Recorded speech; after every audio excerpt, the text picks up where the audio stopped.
Bonjour à tous et bienvenue dans le 13h. Tout de suite, le sommaire.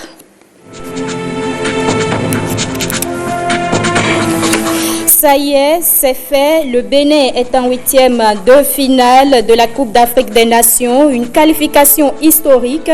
On va revivre l'ambiance après-match dans cette édition.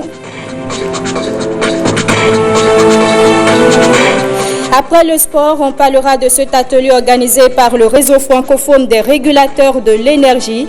Des experts sont à Cotonou autour des énergies renouvelables.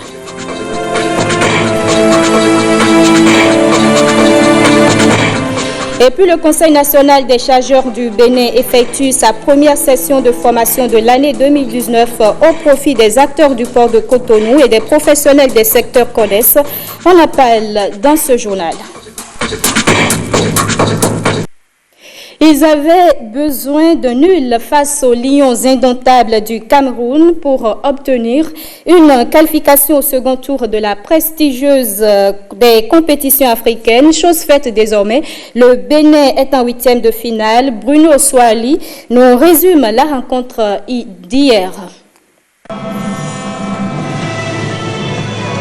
Les écureuils du Bénin écrivent une page de l'histoire du football béninois au pied des pyramides égyptiennes. C'est irréversible, les hommes de Michel Dussuyer ont validé leur première qualification en 8e de finale de Coupe d'Afrique des Nations au prix d'un euphorique 2-2 face aux Black Stars du Ghana, d'un 0-0 au goût d'inachevé face à la Guinée-Bissau et d'un 0-0 dans la douleur face aux Lions indomptables. Face au Cameroun, Michel Dussuyer a enfin osé avec des choix forts. Le technicien français titularise Saturné Alagwe, préféré à Fabien Farnol, et à ligne d'entrée, David Kiki à la place de Emmanuel Imoru, Jodel Dossou, Seibou Maman et David Digla sont les autres choix forts pour l'ultime assaut dans cette phase de groupe. Les Lions indomptables se montrent imprenables, les écureuils subissent sans céder. La première partie est largement camerounaise, mais le navire écureuil se maintient et les jaunes s'accrochent à un 0-0, synonyme de qualification. La deuxième partie est tout aussi difficile pour les écureuils face à des Camerounais très entreprenants qui assiègent le camp béninois. Les hommes de Michel Dussuyer sont obligés d'assurer les arrières pour maintenir intacte la qualification. Les descentes de Stéphane Sessayon pour défendre en sont la parfaite illustration. Le Cameroun dominateur ne trouvera pas le chemin des filets jusqu'au terme du match. Les écureuils en bons rongeurs ont frayé leur chemin dans la tanière des Lions. Et après le match hier, Michel Dussuyer était en conférence de presse. Le sélectionneur des écureuils se dit satisfait du travail accompli jusque-là. Il a aussi manifesté sa joie. On écoute. Coach Dussuyer, vous aviez dit en arrivant que votre premier objectif était de remporter un match et que le second était de vous qualifier pour les 8e de finale. Alors le premier objectif n'a pas encore été atteint, mais le second oui. Quel est votre sentiment aujourd'hui, ce soir, où le peuple béninois doit certainement exulter de joie, même s'il n'y a pas encore eu de victoire dans cette phase finale de Coupe d'Afrique des Nations, vous qualifiez quand même pour la première fois en 8e de finale. Ok, en tout cas, nous, on est très heureux d'être passé. C'est vrai que ce premier objectif de remporter un match n'est pas atteint, mais c'est une très belle performance aussi que de rester invaincu dans ces matchs de poule, parce qu'on en avait des gros morceaux avec le Cameroun et avec le Ghana, donc c'est une grande satisfaction. Après, on essaiera de gagner cette première victoire lors du prochain match, même si ce sera, bien sûr, plus on avance, plus ça devient difficile. Mais en tout cas, il y a un grand sentiment de fierté aussi, et par rapport à tous les garçons aussi, ils peuvent être fiers de leur travail ce soir. Bon, bien sûr qu'il y a un proverbe qui dit que l'appétit vient en mangeant, donc on va se l'approprier. Maintenant, je pense que on va voir déjà quel adversaire on affronte. On sait que de toute façon, ce sera une grande nation du football africain. On va d'abord penser à la récupération. J'espère qu'on ne joue pas trop vite. Et on va voir ce qui nous est réellement affecté comme adversaire. Et puis, bon, on a toujours l'envie d'aller encore un peu plus loin. Si on peut rentrer le plus tard possible à la maison, ce sera bien. Bonsoir, Hospice Métoli au RTB Bénin. Michel, félicitations, qualification Merci. Difficile mais obtenue quand même. On a vu 5 changements lors du début de la rencontre. Est-ce qu'on peut parler de révolution ou c'est juste pour ce match? J'ai un groupe de joueurs. On a joué 2 matchs avec de l'intensité, sous de la chaleur. Il fallait aussi apporter du sang neuf dans l'effectif, apporter de la fraîcheur physique et aussi un peu mentale. Donc c'était important de faire ces changements pour avoir des jambes, entre guillemets.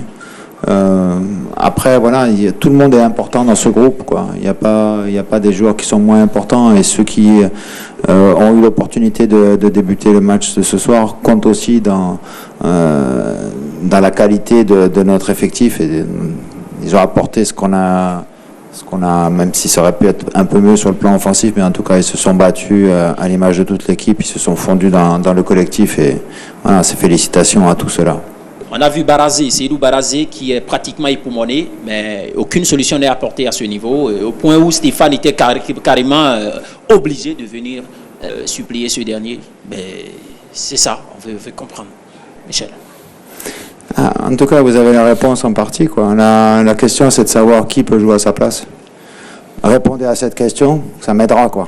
Ça m'aidera.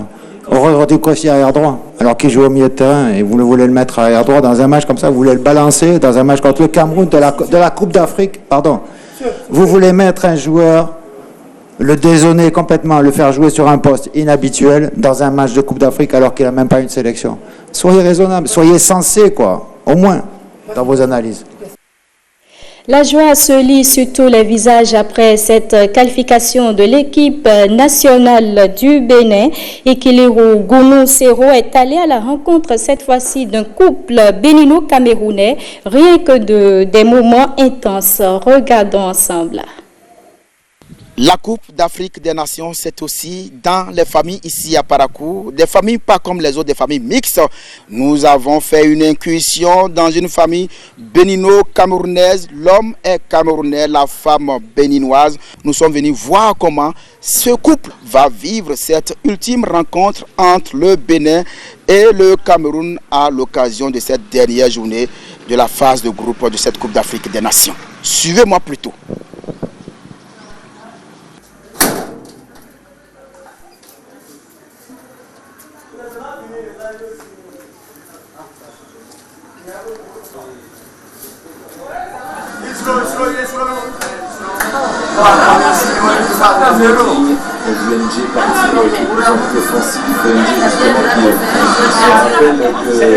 C'est la mi-temps ici et vous avez suivi les 45 premières minutes. Comment voyez-vous cette partie? Et selon vous, vous êtes un Camerounais et vivant au Bénin, vous êtes marié à une Béninoise. Alors, comment voyez-vous cette rencontre? Alors, effectivement, je suis très surpris que le Bénin n'a pas encore écopé d'un 2-0. Mais je sais que jusqu'à la fin du match, on verra la suite. Mais le Cameroun doit gagner sûrement. Après donc le mari qui est camerounais, nous allons nous tourner vers la femme qui est béninoise. Ici, elle est habillée aux couleurs du Bénin. Cela prouve qu'effectivement, elle supporte son équipe. Alors, madame, bonsoir. Oui, bonsoir. Voilà, c'est la mi-temps et jusque-là, votre équipe, le Bénin, ne mène pas encore. Est-ce que vous y croyez? En tout cas, moi, je suis une béninoise. Je dois naturellement supporter le Bénin. Même si je suis à côté de mon époux qui est camerounais, c'est pas pour cela que je veux supporter le Cameroun. Je dois supporter mon pays. Et je crois à mon pays.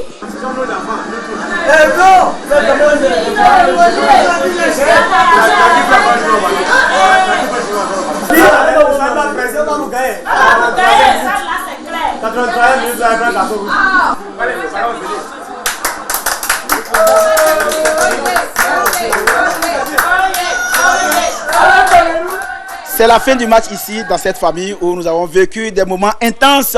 Le Bénin finalement et le Cameroun se séparent 2-2, 0 but partout. Et le Bénin se qualifie pour la première fois de son histoire en huitième de finale de cette Coupe d'Afrique des Nations, la première formule de la CAN A24. Nous sommes toujours au sein de cette famille mixte bénino-camerounaise. Voilà, et je suis avec la femme. Voilà, le Bénin finalement se qualifie. C'est une joie pour vous? En tout cas, vraiment une grande joie. Beaucoup de gens ne s'attendaient pas, mais le Bénin a surpris, il va continuer par surprendre. Je vous dis, le Bénin va remporter la coupe. il va prendre la coupe. Je suis aussi avec l'homme. Alors, monsieur, finalement, vous êtes satisfait du résultat? Oui, bon, malgré moi, mais quand même, le Bénin avance au 8e de finale, d'accord. Mais, ayons l'esprit sportif, c'est le football, c'est un jeu, donc nous devons être en joie. Le football unit les peuples, le football unificateur. Nous avons vécu des moments passionnants, intenses ici à l'occasion de cette rencontre entre le Bénin et le Cameroun pour le compte de cette dernière journée de la phase de groupe de cette Coupe d'Afrique des Nations. À l'arrivée, 0 but partout. Finalement, le couple où nous avons vécu ici cette rencontre est fier de la qualification des deux formations. À l'arrivée, on peut dire bravo donc aux écureuils qui entrent pour la première fois dans l'histoire du football africain.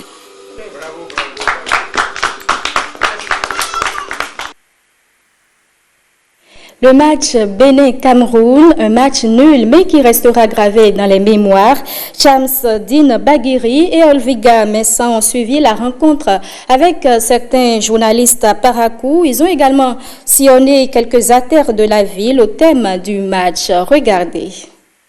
Le Bénin joue sa qualification face aux Lions indomptables du Cameroun.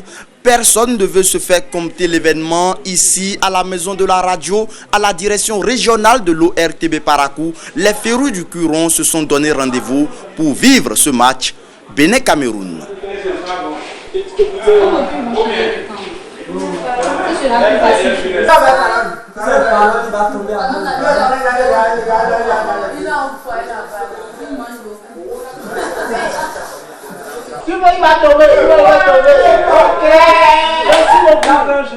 C'est la fin de la première partie. Pour l'instant, le score est de 0 but partout. Les écureuils ont défendu. Ils ont tenu bon pour le moment. Les écureuils gardent leur cage inviolée à la grande satisfaction des férus du Curon. Je pense que pour le moment, ça va. Le Bénin défend bien. Déjà pour la première partie, c'est déjà appréciable à la faveur des Béninois. 0-0. Donc jusque-là, ça va. Et puis, moi, mon souhait, c'est que le match reste au moins toujours comme ça, qu'on n'encaisse pas. Juste un match nul et je pense que le tout est joué.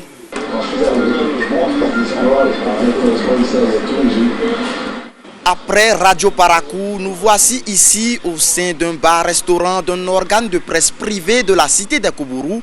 Avec nos confrères, nous allons suivre les 45 dernières minutes de ce match Bénin-Cameroun.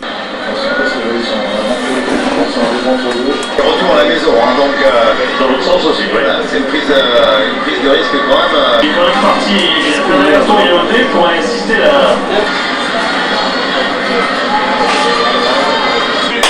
Allez, les gars! Bénin 0, Cameroun 0, le match est terminé, les écureuils décrochent un point précieux qui leur permet donc de voir les 8e de finale de cette 32e édition de la Coupe d'Afrique des Nations. Ici, ça jubile. Certes, les écureuils n'ont pas pu remporter un match lors de cette phase de groupe, mais l'essentiel, c'est la qualification historique. C'est une satisfaction totale pour les Béninois, c'est une première. Donc on ne peut que se réjouir de ce que nous avons vu cet après-midi. Et d'ailleurs, moi je le disais, contrairement à certains Béninois pessimistes qui pensaient que le champion en titre allait nous écraser, c'est la preuve que nous aussi, nous avons désormais une équipe. Et ça s'est constaté à travers les 2 premiers matchs. Ça s'est confirmé par la rencontre avec le Cameroun. Je crois que le chemin est bon. Vraiment aujourd'hui, match nul face au champion en titre, le Grand Cameroun, vraiment. C'est une fierté pour tous les Béninois. C'est une fierté déjà, puisque nous on attendait cette qualification, puisque aujourd'hui le Bénin est en train d'écrire l'histoire du football. Donc le Bénin entre aujourd'hui dans l'histoire du football africain. La qualification est pleinement méritée pour nous les Béninois, pour les joueurs. Je suis très content, heureux même. Le Bénin est qualifié, ça jubile. Nous allons faire un tour dans les rues de la cité des Koubourou pour prendre la température des Béninois au terme de ce match Bénin-Cameroun, un nul qui offre aux Béninois leur première qualification, une qualification historique. Si on dit que Bénin serait qualifié, je ne peux jamais croire. Sinon, moi, pendant les pronostics, j'ai dit que je ne vais pas regarder le match. Mais lorsque la première partie est passée, j'ai dit ça là, c'est intéressant.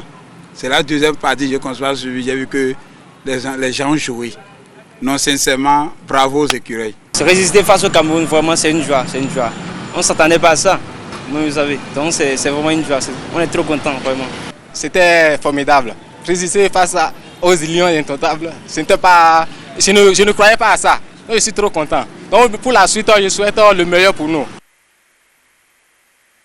Et l'adrénaline est aussi montée chez beaucoup de supporters à Kandy. Ils rêvaient grand pour leur pays. La qualification des écureuils pour les 8e de finale de la Coupe d'Afrique des Nations les réjouit. Quelques-uns se prononcent ici au thème du match. Ils sont au micro de Benjamin Denayon et de Sani Moumouni Seydou. Vraiment, mes impressions sont très très bonnes. Mes impressions sont très très bonnes parce que notre équipe, malgré le match nul, a gagné et nous sommes très très contents. Maintenant, nous avons connu une vraie équipe, la meilleure équipe au monde. Que Dieu la bénisse. J'ai félicité l'entraîneur de Bénin là, correctement. En plus, notre deuxième gardien là, il n'est qu'à regarder titulaire maintenant. Bonne chance à Bénin. Vraiment, match nul, c'est très bon pour le Bénin. C'est ce que nous avons réclamé, que l'entraîneur fait. Que Dieu l'accompagne. Chaque fois, on va toujours gagner et on ira loin. Inch'Allah, on va ramener la coupe au Bénin. Je suis très content du match nul d'aujourd'hui qui a pu nous donner une place en 8e de finale. C'est une équipe à encourager malgré quelques pépins au milieu de terrain, en l'occurrence le numéro 8. On dit bravo à tout le monde, tous ceux qui ont participé à cette victoire-là. Et bon vent aux écureuils. Non, on est content avec les joueurs et les supporters tout. Nous sommes contents même au live. On ne savait pas que si le Bénin va faire comme ça. On les remercie le Dieu. On salue tous les Béninois, Inch'Allah, Béninois et Béninoises tout. Nous sommes contents. On ne pensait pas, mais c'est bon. Notre équipe là, vraiment, ce n'est pas équipe de 2004, 2005, non. L'équipe de cette année, vraiment bravo. On les souhaite bravo. Vraiment, on continue. Maintenant, on leur fait la prière pour qu'ils gagnent, pour nous amener la coupe là. Nous leur souhaitons bonne chance. Vraiment, c'est bon. Nous sommes contents. Match là, c'est match nul, mais c'est vraiment un grand match. Vraiment, comment le Bénin, on va le qualifier parce que la manière dont il a joué aujourd'hui, c'est comme il jouait. D'ailleurs, ça fait déjà 20 ans. C'est très bien quand même. Djougou était aussi derrière les écureuils, réunis dans une salle de projection vidéo d'une ONG de la place. Ils ont poussé le 11 national jusqu'à la qualification. Modeste Dokpegan et Calvador Arwanou pour le point. Une salle archi-comble, des brasseurs à fond et un public chaud bouillant. Les supporters des écureuils présents ici à Djougou en ont essuyé des sueurs froides.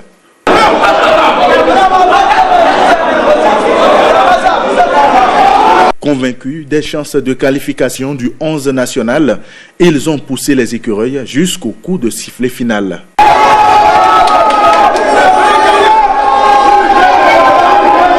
Toujours pas de victoire à l'arrivée, néanmoins une qualification pour le second tour d'une Coupe d'Afrique des Nations de football, une grande première dans l'histoire du sport roi béninois. Que je pense, ce qu'on n'a jamais fait, cette fois-ci on a pu faire ça.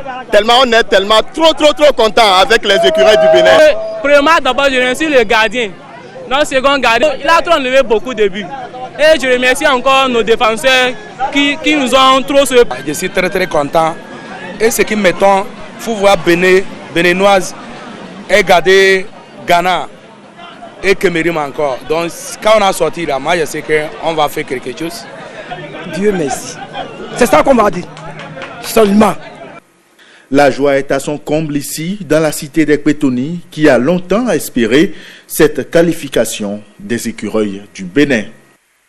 Autre sujet dans l'actualité ce mercredi, 2 jours d'échange entre experts sur les énergies renouvelables. C'est à travers un atelier organisé par le réseau francophone des régulateurs de l'énergie, un atelier qui intervient après celui de Dakar au Sénégal. Rebecca Kenjahoundé, Benol Djogbe.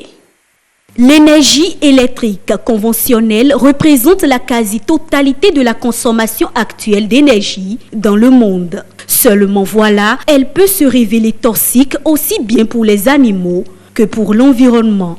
Les activités humaines, notamment la combustion des énergies fossiles, pour satisfaire nos besoins énergétiques toujours croissants, ont libéré d'énormes quantités de gaz à effet de serre dans l'atmosphère dès le début de la révolution industrielle. Ces émissions sont à l'origine du réchauffement du climat global, dont les manifestations sont la hausse du niveau des mers et océans, une réduction de la fréquence et de l'intensité des précipitations, les tempêtes, ouragans et vents violents, la fonte des glaciers et de la neige, etc. Autant d'impacts négatifs liés à l'utilisation de cette énergie électrique. Pour réguler et trouver des solutions idoines, le Régulae, réseau francophone des régulateurs de l'énergie, a été mis en place en 2016. Depuis, il œuvre à la résolution des problèmes liés à l'énergie. Pour ce 5e atelier de travail, il se focalise sur les énergies renouvelables. Dans un contexte marqué par le renchérissement du prix du baril du pétrole, la problématique de l'accès dans la plupart de nos États, les sources d'énergie renouvelables apparaissent comme une solution à ne pas négliger. Il est plus pertinent pour nous aujourd'hui de partager les innovations et bonnes pratiques dans ce domaine et d'aborder les obstacles au développement de ces énergies tels que les coûts, malgré la baisse importante notée ces dernières années.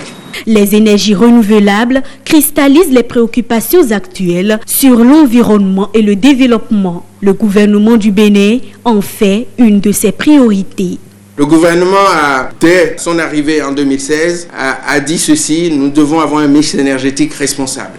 Et avoir un mix énergétique responsable, c'est faire en sorte que nous puissions utiliser toutes les possibilités dont nous disposons. Et j'ai constaté qu'au niveau du soleil, nous jouions à ce que j'appelle l'effet tournesol. Et il faudrait que nous fassions tout notre possible pour l'utiliser au service de ce que nous savons tous. De ces assises jailliront certainement des idées novatrices pour relever les défis liés aux problèmes énergétiques dans les pays francophones et faire des énergies renouvelables une solution technologique fiable et de qualité. Le Conseil national des chargeurs du Bénin effectue sa première session de formation de l'année 2019 au profit des acteurs du port de Cotonou et des professionnels des secteurs connexes. Elle se déroule autour du thème « La chaîne de transport maritime international, obligations et responsabilités des intervenants ». Le lancement de cette session de formation a eu lieu à Cotonou. Loin de leurs entreprises, les acteurs portuaires et paraportuaires viennent renforcer leurs capacités. Ils s'outillent sur les mécanismes pour une compétitivité de tous les maillons de la chaîne des transports. L'initiative émane du Conseil national des chargeurs du Bénin, CNCB. Vous savez, la compétitivité du port dont on parle ne peut se faire sans vous. C'est la satisfaction de vos besoins dans la rapidité, dans la fluidité, qui feront de notre port une compétitivité. Et pour le faire, il faut que vous-même, les acteurs, vous connaissiez le rouage. Le rouage pour, n'est-ce pas, aboutir à vos finalités dans les besoins que vous exprimez. C'est ce exercice que nous faisons ici en vous dotant de rudiments. La formation se déroule autour des thématiques bien définies. Elle est prévue au plan d'action 2019 de l'équipe dirigeante du CNCB au profit des acteurs à divers niveaux du port de Cotonou. Au titre de l'année 2019, le CNCB a inscrit dans son plan de travail annuel 6 sessions de formation gratuites au profit des acteurs du port de Cotonou et des professionnels des secteurs connexes. Elle sera sans aucun doute pour votre formateur et vous-même une occasion privilégiée d'enrichissant débat, échange et à la fin desquels chaque participant sera capable de connaître les obligations de chaque intervenant. Cette première session de formation de l'année 2019 des cadres des entreprises portuaires et paraportuaires va se tenir pendant 4 jours. D'autres sont prévues pour les prochains mois afin d'améliorer les performances du secteur portuaire. La 98e édition de la fête Novicha, on en parle encore après grand propos en début du mois de juin pour le lancement des festivités. La section Novicha d'Aglangada a accueilli à son tour les filles et fils de l'ère culturelle Rula, Ekweda, Blaise Adanko et Alessi Kenom. Tout part d'une messe d'action de grâce dite par Monseigneur Aristide Gonzalo dans la cour du collège d'enseignement général d'Agblangandang.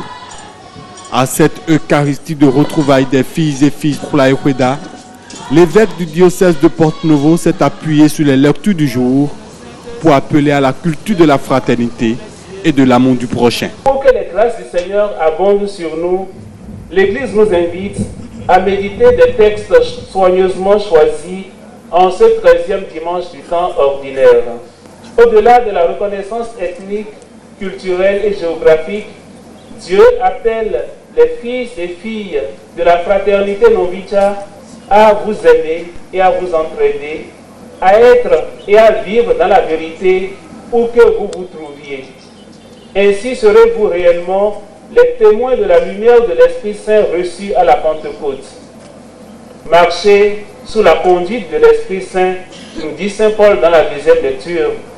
Vous êtes donc appelés à être lumière pour vos frères et sœurs qui sont encore dans les ténèbres. Après Grand Popo le dimanche 9 juin, la session Novicha d'Agblangandang accueille pour une 4e fois les festivités. Vous voyez vous-même l'allégresse. Les populations d'Agblangandang sont très accueillantes. Et tous ceux qui sont venus ici fêter se retrouvent dans la joie. Ce qui est important, c'est que tous les ans, nous revivifions Association Novicha pour rappeler ses vertus morales. Comme je le disais au début, les vertus de fraternité, d'amour, d'union. Monseigneur l'a dit tout à l'heure, vous avez suivi. Plus qu'un simple rendez-vous culturel, Novicha fait partie des nombreuses célébrations, renvoyant une image d'unité nationale du peuple béninois. C'est à l'unisson qu'on bâtit. On ne bâtit jamais seul. Et je suis fils de Khola. Ma mère est de Khévé, de Grand Popo. Et en ce jour-ci, je suis en droit de venir quand même communier avec les Khoula et Péda. De son succès. L'importance donc des présentes rencontres n'est plus à démontrer. Elles rentrent dans le cadre du renforcement des liens étroits de fraternité qui nous unissent.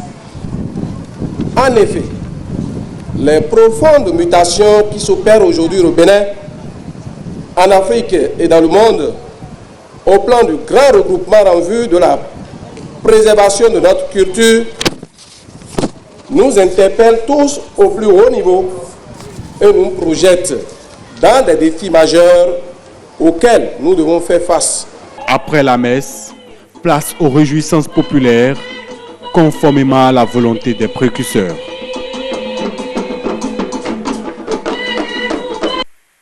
Et ce journal est à présent terminé. Merci de l'avoir suivi.